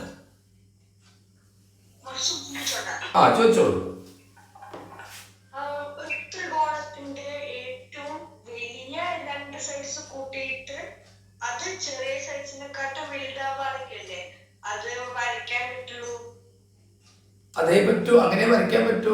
കാരണം ഒരു ത്രികോണമാകണമെങ്കിൽ നിങ്ങൾ ഈ ഒരു ചെറിയ പീസ് കഷ്ണം എടുക്കുക. 4 3 ഇത് നിങ്ങൾക്ക് ത്രികോണാക്കാൻ പറ്റും അടുത്ത 5 വെച്ചിട്ട്.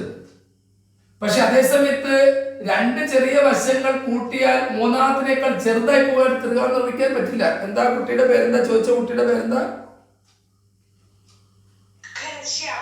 ധനശ്യാം. ഏത് സ്കൂളാ? CNN. അപ്പൊ ത്രികോണത്തിന്റെ കണ്ടീഷൻ ഇതാണ്. 2024 ശ്രദ്ധിച്ചോളെ, ഏത് വർഷത്തിലാണോ നമ്മളൊക്കെ ഉള്ളത് ആ വർഷവുമായി ബന്ധപ്പെട്ട ഒരു ചോദ്യം പരീക്ഷയ്ക്കുണ്ടാവും. അത് ചിലപ്പോ 2024 മേല ഒരു 2024 കൊടുത്തേക്കും. എന്നിട്ട് ചോദിക്കൂ ഇതിന്റെ ഒറ്റയുടെ സ്ഥാനത്തൊക്കെ എത്ര? 2024 യൂണിറ്റ് പ്ലേസ് എത്ര? ചിലപ്പോ ചോദിച്ചിടന്നില്ല. ഇത് പറയാൻ പറ്റിയേ പറഞ്ഞോ. മൈക്ക് ഓണാണ്.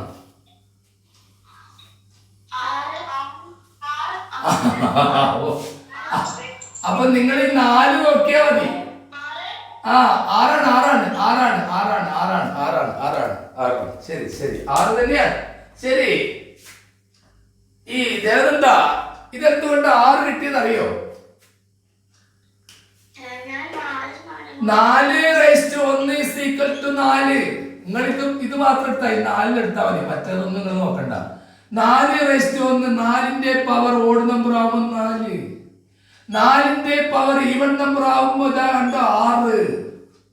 വീണ്ടും 4:3 64ലേക്ക് വന്നു 4 കണ്ട. 4:4 വീണ്ടും അങ്ങോട്ട് വന്ന് 256ലേക്ക് 6. അപ്പൊ 4ന്റെ പവർ ഒറ്റയാണെങ്കിൽ 4ഉം ഇരട്ടയാണെങ്കിൽ 6. അതാണ് ഇത്. ഈ 2024 ഇരട്ട സംഖ്യയാണെന്നാണ് എന്റെ വിശ്വാസം. ദേവനന്ദയുടെ വിശ്വാസമോ? ഇരട്ട സംഖ്യയാണ്. അപ്പൊ ശരി, 2024 എന്റെ ചോദ്യം അതല്ലേ, 2024 രണ്ട് ഒറ്റ സംഖ്യകളുടെ ഓഡ് നമ്പേഴ്സിന്റെ, മലയാളം മീഡിയക്കാരും ഇംഗ്ലീഷ് മീഡിയക്കാരും പറയുമ്പോൾ ശ്രദ്ധിച്ചാൽ മതി. 2024 രണ്ട് ഓഡ് നമ്പേഴ്സിന്റെ സമ്മായിട്ട് എഴുതാം, തുകയായി എഴുതാം എന്ന് പറയുന്നു. എങ്ങനെയുള്ള ഒറ്റ സംഖ്യയുടെ കോൺസിക്യൂട്ടീവ്, തുടർച്ചയായ കോൺസിക്യൂട്ടീവ് ഓഡ് നമ്പേഴ്സിന്റെ തുകയായിട്ട് സമ്മായിട്ട് എഴുതാം ഈ സംഖ്യയെ എന്നാണ് പറയുന്നത്. ചോദ്യം ഇതാണ്, 2024 ശേഷം രണ്ട് ഓഡ് നമ്പേഴ്സിന്റെ സമ്മായിട്ട് എഴുതാൻ കഴിയുന്ന സംഖ്യ ഏതാണ്? ആ ചോദ്യം ഒന്ന് വായിച്ചെടുക്കൂ പോലെ. 2024 രണ്ട് തുടർച്ചയായ ഒറ്റ സംഖ്യകളുടെ തുകയായി എഴുതാം. എങ്കിൽ 2024 ശേഷം രണ്ട് തുടർച്ചയായ ഒറ്റ സംഖ്യകളുടെ തുകയായി എഴുതാൻ കഴിയുന്ന സംഖ്യ ഏത്? കുട്ടികൾ ടൈപ്പ് ചെയ്യുന്നുണ്ടല്ലോ, ധൈര്യമായി ടൈപ്പ് ചെയ്യുന്നില്ല കുട്ടികൾ. എത്രയാ പോലെ? അത് ശരിയാണ്. കുട്ടിയെ സന്തോഷവാർത്ത അറിയിക്കുക, ശരിയാണ്. 2028 മോളെ. ഈ 2024 രണ്ട് ഒറ്റ സംഖ്യയുടെ തുകയായിട്ട് എഴുതുമ്പോ ആ ഒറ്റ സംഖ്യകൾ ഏതൊക്കെയാ തുടർച്ചയായിട്ടുള്ള നമുക്ക് പറയാൻ പറ്റുമോ? 1011 1013 കൊണ്ട് കൂട്ടിയാക്കിയ മോളെ 2024. അതാണ് ആ രണ്ട് ഒറ്റ സംഖ്യകൾ തുടർച്ചയായിട്ടുള്ളത്. പിന്നെ ഏതൊക്കെയാ വരേണ്ടത് മോളെ? 1013 പ്ലസ് 1000 ബാക്കി പറ. 2028 ഉണ്ടാവും. അപ്പം ഇതാണ് ചോദ്യം. ഈ ചോദ്യത്തെ ക്രിയേറ്റ് ചെയ്യാനും അതുപോലെ തന്നെ അത്തരം ചോദ്യങ്ങൾ എളുപ്പമാക്കാൻ നിങ്ങൾ പഠിക്കണം. നിങ്ങൾ പെൻസിൽ കൊണ്ട് ഇപ്പോ റഫായിട്ട് ഒരു സർക്കിൾ വരയ്ക്കും. വരച്ചു കഴിഞ്ഞാൽ യെസ് എന്ന് പറയാം. റഫായിട്ട് വരച്ചാൽ മതി. വരച്ചോ? എല്ലാവരും വരച്ചിട്ടുണ്ടാവും വിചാരിക്കുന്നു. ആ സർക്കിളിന്റെ കേന്ദ്രം എടുത്തിട്ട് നമ്മൾ ഇങ്ങനെ ഒരു വര അങ്ങോട്ട് വരയ്ക്കും. എന്നിട്ടോ ഇതെല്ലാം ഇങ്ങനെ ഷെയ്ഡ് ചെയ്യും. ഈ ചെറിയ ഭാഗം ഒന്നും ചെയ്യല്ലേ മക്കളെ.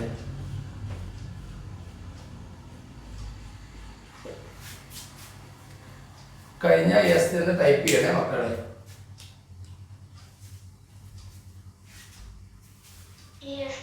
യെസ് ആണ്. 445 കുട്ടികൾ ഇപ്പൊ നമ്മുടെ കൂടെ ഉണ്ട്. എല്ലാവർക്കും വിജയം നേരുന്നു. എല്ലാവരും അതാത് സബ് ജില്ല വിദ്യാഭ്യാസ ജില്ലയിലെ ഗിഫ്റ്റഡ് കുട്ടികളാകട്ടെ എന്ന് പ്രാർത്ഥിക്കുന്നു, ആശംസിക്കുന്നു. മോളെ, എന്റെ ചോദ്യം എന്താവുക? ഷെയ്ഡഡ് പോർഷൻ 7/10 ഭാഗം ഷെയ്ഡ് ചെയ്തിട്ടുണ്ട്. ചോദ്യം ഷെയ്ഡ് ചെയ്യാത്ത ഭാഗത്തിന്റെ കോണളവ് എന്ന് പറഞ്ഞാൽ ഈ കോണളവ് ഇവിടെ ചോന്ന മഷി മാർക്ക് ചെയ്ത ഈ കോണിന്റെ അളവത്തേത് കുട്ടികൾ ടൈപ്പ് ചെയ്തിട്ടുണ്ടോ നോക്കണേ മോളെ.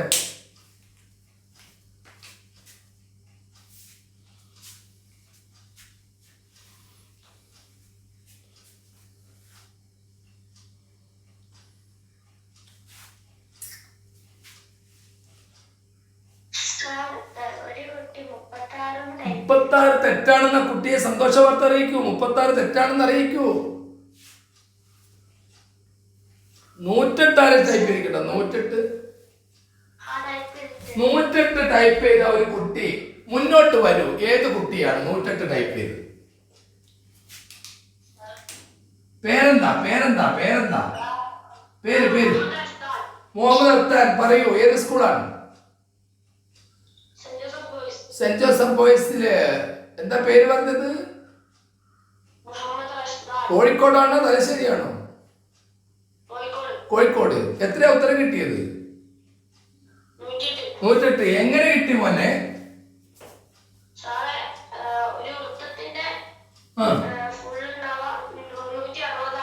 ആഹാ, ശരി.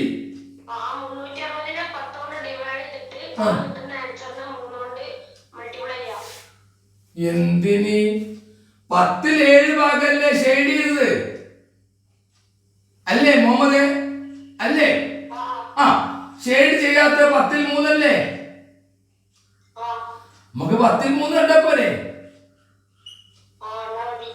അതുപോലെ 10 7 ഷെയ്ഡ് ചെയ്തു, 10 3 ഷെയ്ഡ് ചെയ്തിട്ടില്ല. അപ്പൊ 10 3 ചെയ്താല് 36 3 കൊണ്ട് പിടിച്ചെത്തിയ പോലെ.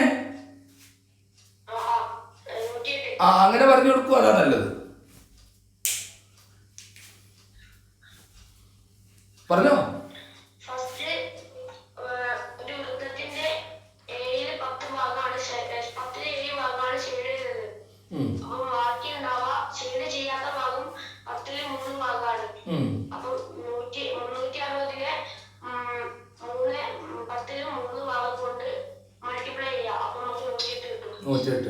Very good. ഈ ക്ലാസ് തുടങ്ങുന്നതിന് മുമ്പ് ഇങ്ങനെ കയറി പറയാൻ താല്പര്യമുള്ള കുട്ടികൾക്ക് ക്ലാസ് തുടങ്ങുന്നതിന് മുമ്പ് ഒരു 10 മിനിറ്റ് മുമ്പ് എന്നെ വിളിച്ചു കഴിഞ്ഞാൽ അവർക്ക് ഇങ്ങനെ പറയാൻ പറ്റും. ഇങ്ങനെ പറയുമ്പോഴാണ് കൂടുതൽ നിങ്ങൾക്ക് മനസ്സിലാകുക എന്ന് തിരിച്ചറിയുകയും ചെയ്യുക. ഇങ്ങനെ 450ഓളം വിവിധ സ്ഥലങ്ങളിലെ കുട്ടികളോട് ഇത് നമ്മൾ പറയുമ്പോൾ, പ്രത്യേകിച്ച് രാവിലെ ഉണർന്ന് പഠിക്കുമ്പോൾ അതൊരു സുഖം വേറെ തന്നെയാണ്. മൈക്ക് മ്യൂട്ട് ചെയ്യണം മറ്റുള്ള കുട്ടികൾ. ഇങ്ങനെ സ്വയം നിങ്ങൾ മൈക്കവിടെ മ്യൂട്ട് ചെയ്ത് കഴിഞ്ഞാൽ നമുക്ക് സുഖമാണ്. നമ്മളെ അടുത്ത ചോദ്യം. തിഷ പോയോ? ആ, ചോദിച്ചോ മോനെ. 360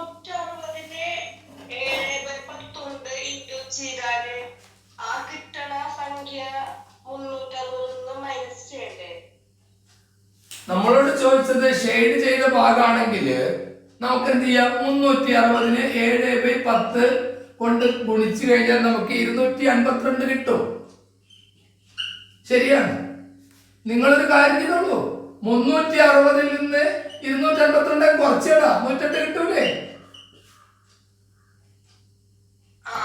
അങ്ങനെ കണ്ടുപിടിച്ചോ, എന്താ പ്രശ്നം? പക്ഷെ അതേ സമയത്ത് ഞാൻ പറഞ്ഞത് ഇങ്ങനെയാണ്, 10 7 ഭാഗം ഷെയ്ഡ് ചെയ്തിട്ടുണ്ടെങ്കിൽ ഷെയ്ഡ് ചെയ്യാത്തത് 10 3 ഭാഗമാണ്. മനസ്സിലായി? ഓക്കെ, ശരി. അടുത്ത സംഭവം ഇതാണ്. എന്താ മോന്റെ പേര്? മോനാണോ മോളാണോ? ആ, ശരി. എന്റെ ചോദ്യം ഇതാണ്. ഒരാള് ഇന്നതാ എടുക്കാൻ പോകുന്നത് തുടങ്ങി വെക്കുകയാണ്, അടുത്ത ക്ലാസ് തീർക്കണത്. 90 കിലോമീറ്റർ പെർ മണിക്കൂർ വേഗതയിൽ ഒരു കാർ ഓടിച്ചു പോകുന്നത്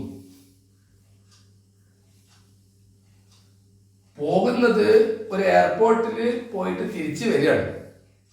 ഏകദേശം ഈ സമയമെന്ന് വിചാരിച്ചോ. അയാളോട് 1 സെക്കൻഡ് അങ്ങ് ഉറങ്ങിപ്പോയി. ദേവനന്ദ, ഞാൻ പറയുന്നത് കേൾക്കുന്നുണ്ടോ മോളെ?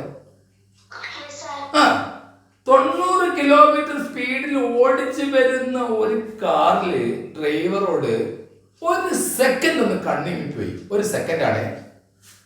ആ കാറ് എത്ര ദൂരം മുന്നോട്ട് പോകും?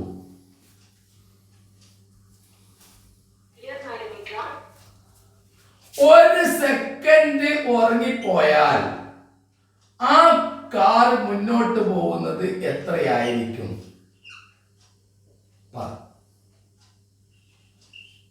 എല്ലാവർക്കും പറയാം. 25 1 സെക്കൻഡ് കൊണ്ട് 25 മീറ്റർ മുന്നോട്ട് പോകും.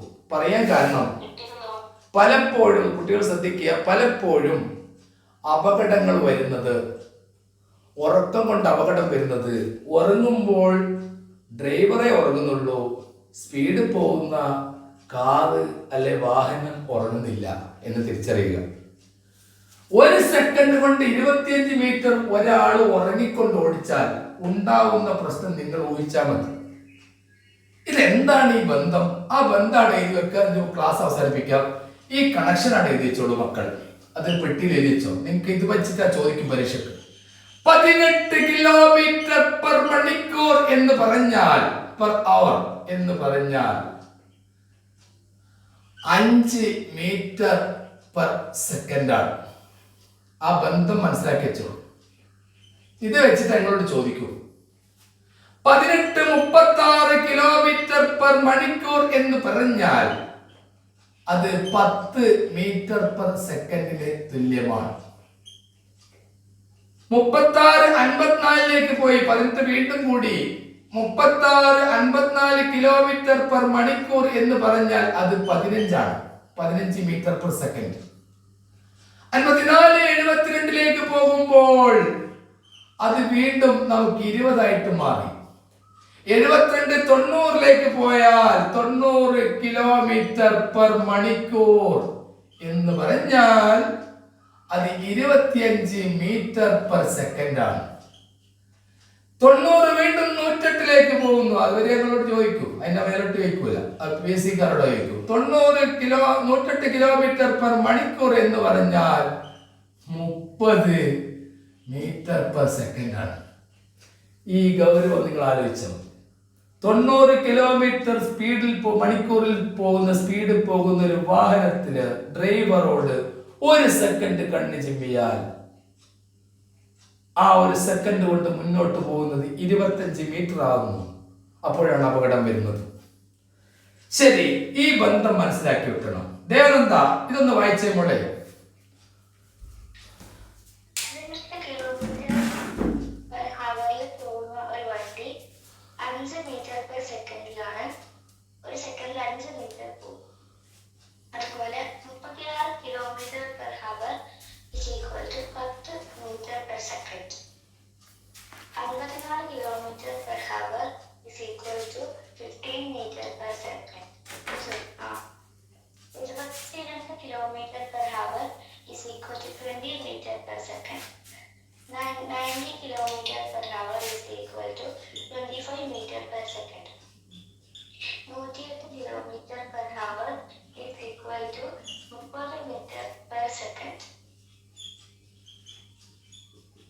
മോളെ ഈ ചോദ്യം ഒന്ന് വായിച്ചെടുക്കണേ. A car travel 25 metre in 1 second. ഓഹോ, in 1 second 25 metre in 1 second. 1 second കൊണ്ട് 25 മീറ്റർ പോകുന്ന ഒരു കാറ്, 1 സെക്കൻഡ് കൊണ്ട് 25 മീറ്റർ മുന്നോട്ട് പോകുന്ന ഒരു കാറ്. ചോദ്യം ഇതാണ്, how many kilometres? How many kilometers will it travel in 2 hours? ഓഹോ, 2 മണിക്കൂർ കൊണ്ട് അത് എത്ര ദൂരം സഞ്ചരിക്കും? ടൈപ്പ് ചെയ്തോളൂ. 150 അല്ലേ? 150 അല്ല. പറ.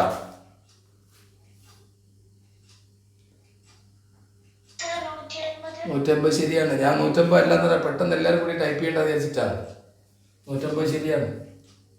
ഇവിടെ നോക്കിയ പോരെ. കാരണം ഇവിടെ നിങ്ങൾ ഈ പട്ടിക നോക്കി, അതിനാണ് എഴുതിയത് 1 സെക്കൻഡിൽ 25. 1 സെക്കൻഡിൽ 25. ഇതാ ഈ പട്ടിക നോക്കൂ. 1 സെക്കൻഡിൽ 25. അപ്പൊ അത് 90 കിലോമീറ്റർ പെർ മണിക്കൂറാണ്. നിങ്ങളോട് 2 മണിക്കൂറാണ് ചോദിച്ചത്. 2 മണിക്കൂറാകുമ്പോൾ 90 150 ആയിട്ട് മാറും.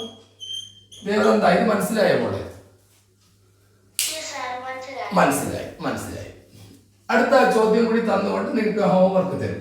അടുത്ത ക്വസ്റ്റ്യൻ ഇതാണ്. ഇതൊക്കെ മനസ്സിലാക്കാത്തവർക്ക് വേണ്ടി ഞാനൊന്ന് മൈക്ക് ഓൺ ചെയ്തിട്ട് അതിൻ്റെ ഇടയ്ക്ക് എല്ലാവർക്കും ഓരോ സ്കൂളിൻ്റെ പേര് ഞാൻ വിളിക്കും. ആ സ്കൂളിൻ്റെ പേര് വിളിക്കുമ്പോൾ ആ സ്കൂളിൽ ഒരു കുട്ടി മുന്നോട്ട് വരിക. ഇന്ന് എടുത്തത് ഏതെങ്കിലും മനസ്സിലാകാത്ത ഉണ്ടെങ്കിൽ ചോദിക്കാൻ വേണ്ടിയിട്ടാണ്. ധൈര്യമായിട്ട് മുന്നോട്ട് വരണം. ഓരോ സ്കൂളിൻ്റെ പേര് ഞാൻ വിളിക്കും. ശരി, ആദ്യം ഞാൻ വിളിക്കും BM. BM-നെ കേൾക്കാമോ? ഏതാ കുട്ടി? പേര് പറയും. നിവേദിത. ഇന്നെടുത്തൊക്കെ മനസ്സിലായോ നിവേദിത? മനസ്സിലാകാത്ത ഭാഗം ഏതെങ്കിലും ഉണ്ടോ? പരീക്ഷയ്ക്ക് ഇനി 1 മാസം ഇല്ല, അതറിയാമല്ലോ കേട്ടോ. അപ്പൊ കൃത്യമായിട്ട് തയ്യാറെടുക്കുക, നന്നായിട്ട് പഠിക്കുക. ആപ്ലിക്കേഷൻ ലെവൽ ചോദ്യങ്ങളാണ് ചോദിക്കുക. കണക്കിലെ പ്രീവിയസ് ക്വസ്റ്റ്യൻസ് ഒക്കെ ഇതാക്കുക. ഇനി പ്രോവിഡൻസ് ഉണ്ടോ ആരെങ്കിലും? പേര് പറയൂ, ഒരു കുട്ടിയുടെ പേര് പറയൂ. ദിൽന. ഇപ്പൊ എടുത്തൊക്കെ മനസ്സിലായോ? ക്ലിയർ ആവാത്ത ഏതെങ്കിലും ഉണ്ടോ? ഇല്ല. സെന്റ് ആഞ്ചലസ്, ഒരു കുട്ടി മുന്നോട്ട് വരും. പേര് പറയൂ. ഇന്നെടുത്തൊക്കെ മനസ്സിലായിട്ടുണ്ട്. ഏതാണത്?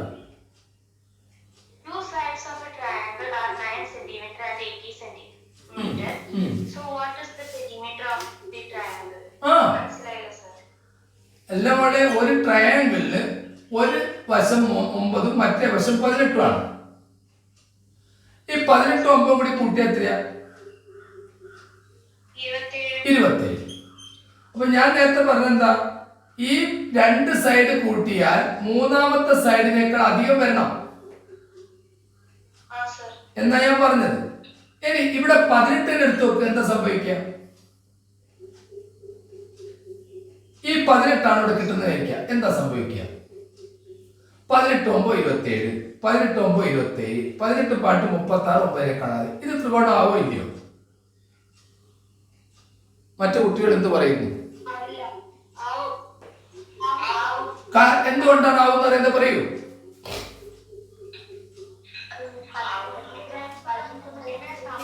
യെസ്. അപ്പോ ഒരു ട്രയാങ്കിളായി മാറണമെങ്കിൽ ആ ട്രയാങ്കിളിന്റെ 2 സൈഡ് തമ്മിൽ കൂട്ടുമ്പോൾ മൂന്നാമത്തതിനേക്കാൾ അധികം വരണം. അപ്പൊ നിങ്ങളോട് പറഞ്ഞത് 45 എന്ന് നിങ്ങളോട് പറഞ്ഞിട്ടുണ്ട്. 45 ആണ് നിങ്ങൾ സെലക്ട് ചെയ്തത് അല്ലേ? ദേവനന്ദ ഓർക്കുന്നുണ്ടോ ചോദ്യം? 45 പെരിമീറ്റർ എന്ന് പറയുമ്പോൾ അതിന് കൊടുക്കാൻ പറ്റുന്ന മൂന്നാമത്തെ അളവ് ചേരുമ്പോൾ ഈ കണ്ടീഷൻ പാലിക്കുന്നുണ്ടോ നോക്കണം. മോളെ പേരെന്താ? ആ കുട്ടി ചോദ്യം ചോദിച്ച കുട്ടിയുടെ പേരെന്ന് പറയൂ. പോയോ? ഈ ക്ലാസ് കഴിഞ്ഞിട്ട് എന്നെ ഒന്ന് വിളിച്ചോളൂ, ഞാൻ ക്ലിയർ ആക്കി തരാം കേട്ടോ. എന്തെങ്കിലും സംശയമുള്ള കുട്ടികളൊക്കെ ക്ലാസ് കഴിഞ്ഞിട്ട് ഒന്നുകിൽ വാട്സപ്പ് ചെയ്യുക അല്ലെങ്കിൽ വിളിക്കുക. 8686171729 എന്ന നമ്പറിൽ വിളിച്ചാൽ മതി, ഞാൻ ക്ലിയർ ആക്കി തരാം കേട്ടോ.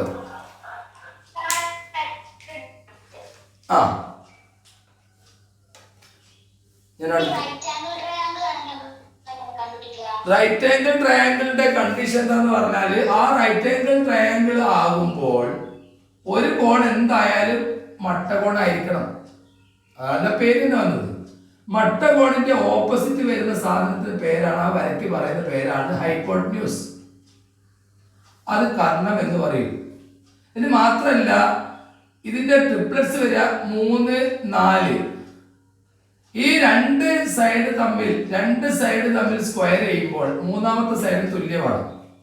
3ന്റെ സ്ക്വയർ 9, 4ന്റെ സ്ക്വയർ 16, 16 9 കൂടി കൂട്ടിയാൽ 25, 25ന്റെ സ്ക്വയർ റൂട്ട് 5. അപ്പൊ ഇനി ഇവിടെ 3ന്റെ ഇരട്ടിയായി നമ്മൾ 6 എടുത്തു, ഇവിടെ 8 എടുത്തു. അപ്പൊ ഇത് ഉണ്ടാവും 6 6 36, 8 8 64, 100 10 കിട്ടും. അപ്പൊ ഇത് റൈറ്റ് ആംഗിൾ ട്രയാങ്കിൾ ഇതാണ് കണ്ടീഷൻ. യെസ്. ഇനി ഞാൻ അടുത്ത സ്കൂളിലേക്ക് പോകുന്നു. സെന്റ് ജോസഫ് ബോയ്സ് ഉണ്ടോ? ഒരു കുട്ടി പ്രതികരിക്കൂ, പേര് പറയൂ. മനസ്സിലായിട്ടുണ്ടോ? എടുത്തു നോക്കാം. യെസ്, ക്ലിയർ ആണ്. ഓക്കെ. മേമുണ്ട്. മേമുണ്ട് എന്നുള്ള കുട്ടിയുടെ പേരെന്താ? ആദിദേവേ, പറഞ്ഞതൊക്കെ എനിക്ക് തിരിക്കടോ. തിരക്കുണ്ട്, മനസ്സിലായിട്ടുണ്ട്. യെസ്, അടുത്തൊരു കുട്ടി വരൂ. ഏതെങ്കിലും സ്കൂൾ പേര് പറയൂ. ഓ, ഒരാൾ ആവളവിപ്പി. ഇനി ആവളവിപ്പിന്റെ കൈയിട്ട്. ആവളവിപ്പി ആരാണ്? മുന്നോട്ട് വരൂ. സിയാര. തിരിക്കാം അവളെ പറഞ്ഞു വെക്കാം. പാതിരിപ്പറ്റ UP. ഒരു കുട്ടി മുന്നോട്ട് വാ. പാതിരിപ്പറ്റ പറഞ്ഞ മനസ്സിലായിട്ടുണ്ടോ? യെസ്. ഒന്ന്, ഒരു റെക്ടാങ്കിൾ വരയ്ക്കുക. ഇന്നത്തെ ഹോംവർക്കാണ്. ഇപ്പം ആരും ടൈപ്പ് ചെയ്യരുത്. ബാക്കി അടുത്ത സ്കൂളിലെ കുട്ടികളൊക്കെ എന്നെ അടുത്ത ക്ലാസ്സിൽ വിളിച്ചോളാം. കുറേ സ്കൂൾ ഇപ്പം വിട്ടുപോയിട്ടുണ്ട്, ക്ഷമിക്കുക. അവരെ അടുത്ത ക്ലാസ്സിൽ വിളിക്കും, പേടിക്കണം. 3 സെന്റിമീറ്റർ വീതിയും 5 സെന്റിമീറ്റർ നീളമാണ്. എന്നിട്ടോ ഇതിന്റെ മേല വേറൊരു റെക്ടാങ്കിള് കിടത്തി വെക്കണം. ഇങ്ങനെ ചരിച്ചിട്ട് അതിങ്ങനെ പോവുകയാണ്. കിടത്തി വെച്ചു. ഇതിന്റെ മേലെ മറ്റേ റെക്ടാങ്കിൾ കിടത്തി വെച്ചു. ചോദ്യം ഇതാണ്. ഈ ചിത്രത്തിൽ 2 ചതുരങ്ങളുണ്ട്. 2 പേരൊന്നും ഞാൻ പ്രവർത്തിക്കില്ല. 2 റെക്ടാങ്കിൾസ് ഉണ്ട്. ഇപ്പം ആരും ടൈപ്പ് ചെയ്തേ ഉത്തരം, കാരണം ഇത് ഹോംവർക്കാണ്. ചോദ്യം ഇതാണ്. ഇവിടെ ചരിച്ചു വെച്ചിരിക്കുന്ന ചരിച്ചു വെച്ച സ്ലാൻഡ് ചെയ്ത ചതുരത്തിന്റെ പരപ്പളവ് ഏരിയ എത്രയാണ്? പരപ്പളവ് എത്ര? What is the area of the slanted rectangle? Slanted റെക്ടാങ്കിളിന്റെ ഏരിയ എത്ര എന്ന് പറഞ്ഞാൽ ഈ കറുപ്പ് മഷി കൊണ്ട് ഞാൻ ഇങ്ങനെ ഇതിന്റെ ബോർഡിലേക്ക് വരയ്ക്കുന്നു. ഇതിന്റെ ഏരിയ എത്രയായിരിക്കും എന്നാണ് ചോദ്യം. ഇപ്പം വേണ്ട, യൂട്യൂബിൽ ഈ ക്ലാസ് ഇപ്പൊ വരും. ആ വരുന്ന സമയത്ത് ആദ്യം ടൈപ്പ് ചെയ്ത് അറിയിച്ചോളൂ. ഞാൻ പറഞ്ഞിരുന്നു, കഴിഞ്ഞ ദിവസം പറഞ്ഞതാണ്. ആദ്യം ടൈപ്പ് ചെയ്ത് അയക്കുന്ന ആദ്യത്തെ 5 പേർ എന്ന് പറഞ്ഞാൽ ഞാൻ സെലക്ട്, കുറെ കുട്ടികൾ ഒന്നിച്ച് ടൈപ്പ് ചെയ്യുമ്പോൾ സെലക്ട് ചെയ്യുന്ന 5 പേർക്ക് അവരെ കാത്തിരിക്കുകയാണ് വിലപ്പെട്ട സമ്മാനങ്ങൾ. അടുത്ത ചോദ്യം, ഇത് മായച്ചിട്ട് അടുത്ത ചോദ്യം. എന്താ ചോദ്യം അവളെ? അടുത്ത ക്വസ്റ്റ്യൻ നോക്കോടെ. ഇത് അതിലൊരു ചോദ്യം വരാൻ സാധ്യതയുണ്ട്, അതുകൊണ്ടാണ്. വീണ്ടും വരയ്ക്കുന്നു ഒരു റെക്ടാങ്കിൾ. മോളെ വരച്ചോ? അതിന്റെ അടിയിൽ കൂടെ ഇങ്ങനെ തന്നെ നമ്മൾ ചെറിയ റെക്ടാങ്കിൾ കട്ട് ചെയ്തു. അതിന്റെ ഇവിടുന്ന് ഇങ്ങനെയും കട്ട് ചെയ്തു. മോള് നോക്കോളെ. ഇതിന്റെ ഏരിയ, ഈ ഭാഗത്തിന്റെ ഏരിയ 18 cm². ഇത് 6 cm². ഇത് 2 cm², സെന്റിമീറ്റർ. ചോദ്യം ഇതാണ്. ചിത്രത്തിൽ ഒരു വലിയ ചതുരത്തെ 4 ചതുരമായിട്ട് ഭാഗിച്ചിരിക്കുകയാണ്. നിങ്ങളോട് ചോദിച്ചത് നാലാമത്തെ എന്ന് പറയുന്നത് ഇതാണ്. 4ാമത്തെ ചതുരത്തിന്റെ ഏരിയ എത്രയായിരിക്കും എന്നാണ് ചോദ്യം. 4ാമത്തെ ചതുരത്തിന്റെ ഏരിയ എത്ര? അപ്പോൾ 1, 2, 3, 4. അപ്പോൾ 1, 2, 3 കിട്ടി. ഈ കിട്ടാത്തത് ഇതിന്റെ ഏരിയ ആണ് നിങ്ങൾ കാണേണ്ടത്. ഇതാണ് 2ാമത്തെ ചോദ്യം. ആ ചോദ്യം ഒന്ന് വായിച്ചെടുക്കുമ്പോളെ ഈ ചോദ്യം ഇത് മാത്രം. ഒരു ചതുരത്തെ 4 ചതുരങ്ങളാക്കി ഭാഗിച്ചിരിക്കുകയാണ്. എങ്കിൽ 4ാമത്തെ ചതുരത്തിന്റെ പരപ്പളവ് എത്ര? 4ാമത്തെ ചതുരം ചുവന്ന വശം എഴുതിയതാണ് കേട്ടോ. ബാക്കി എല്ലാം തന്നിട്ടുണ്ട്. ബാക്കി എല്ലാത്തിന്റെ ഏരിയ നമുക്ക് തന്നിട്ടുണ്ട്. ഇതിന്റെ ഏരിയ ആണ് കണ്ടുപിടിക്കേണ്ടത്. ഈ റെഡ് ഇങ്ങോട്ട് മാർക്ക് ചെയ്തത്. യെസ്, ഈ ചോദ്യം നിങ്ങൾ ഏരിയത്തിലുണ്ടാവുമെന്ന് വിശ്വസിക്കുന്നു. അടുത്ത അതിലേക്ക് പോവുകയാണ്. അടുത്ത ചോദ്യത്തിലേക്ക്, മൂന്നാമത്തെ ചോദ്യത്തിലേക്ക് പോകുന്നു. ശ്രദ്ധിക്കുക എല്ലാവരും. മൂന്നാമത്തെ ചോദ്യം ഫ്രാക്ഷനായിട്ട് ബന്ധപ്പെട്ട ചോദ്യമാണ്.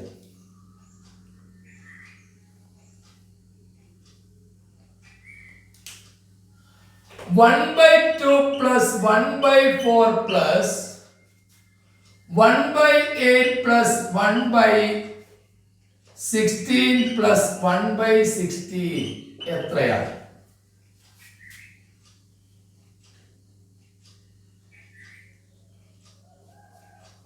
ഇത് നാലാമത്തെ ചോദ്യം. എത്രാമത്തെ ചോദ്യമാണ് ഇത്? മൂന്നാമത്തെ. നാലാമത്തെ ഒരു ചോദ്യം കൂടി തരാം, വെറുതെ ഇരിക്കുകയല്ലേ. നാലാമത്തെ ചോദ്യം ഇതാണ്. 30, 80, 5. 30, 80, 25 308, 025. 309, 136. ഓഹോ, എന്റെ ചോദ്യം എന്തായിരിക്കും മോളെ? അടുത്ത സംഖ്യ എന്ന് പറഞ്ഞ പോരാ, അടുത്ത perfect square. These are two consecutive square numbers. What is the next square number എന്നാണ് ചോദ്യം. ഇതാ പിടിക്കുന്നു അഞ്ചാമത്തെ ചോദ്യം.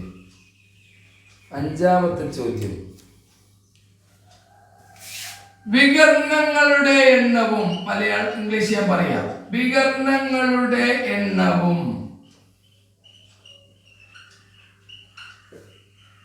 വശങ്ങളുടെ എണ്ണവും തുല്യമായ ബഹുഭുജം ഏത്? What is the polygon, or which is the polygon whose sides and diagonals are equal? എന്താ മോളെ ഡയഗണൽ എന്ന് പറഞ്ഞാല്?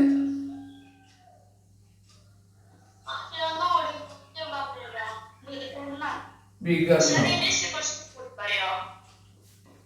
ഇത് അവസാനത്താണോ? എഴുതാൻ പഠിക്കണ്ട. Which is the polygon? എഴുതാം പോളിഗൺ.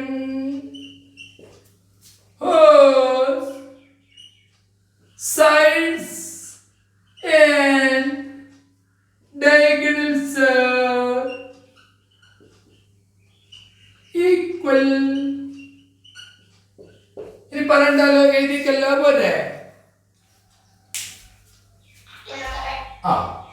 ദേവനന്ദ, എല്ലാ ചോദ്യവും ഒന്നുകൂടെ ഒന്ന് വായിച്ചു കൊടുക്കുമ്പോളെ.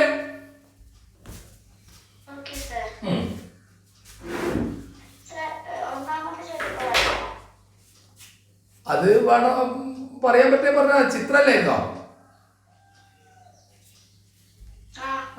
അതെന്താ കണ്ടുപിടിക്കണ്ടേ? പോട്ടെ. രണ്ടാമത്തത് വേഗം നോക്ക്, സമയമില്ല.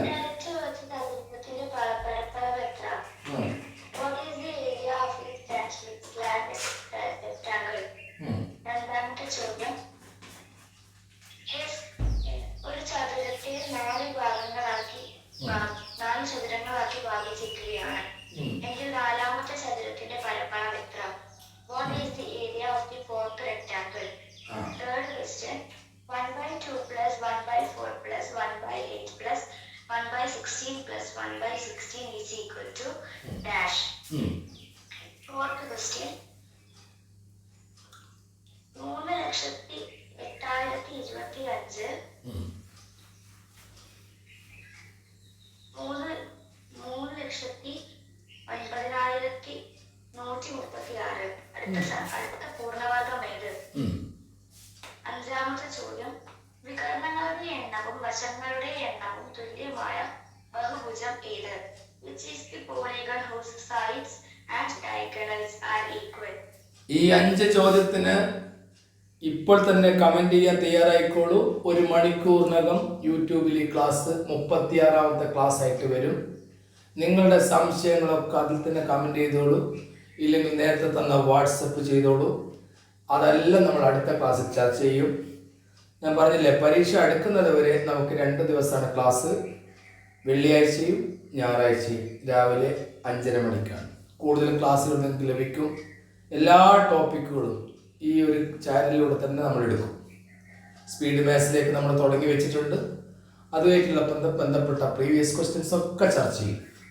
നിങ്ങൾ പ്രീവിയസ് ക്വസ്റ്റ്യൻസ് നോക്കിയിട്ട് ഏത് ചോദ്യമാണോ നിങ്ങളെ അലട്ടുന്നത്, പ്രയാസപ്പെടുത്തുന്നത്, ആ ചോദ്യം ഇങ്ങോട്ട് വാട്സപ്പ് ചെയ്ത് തരൂ.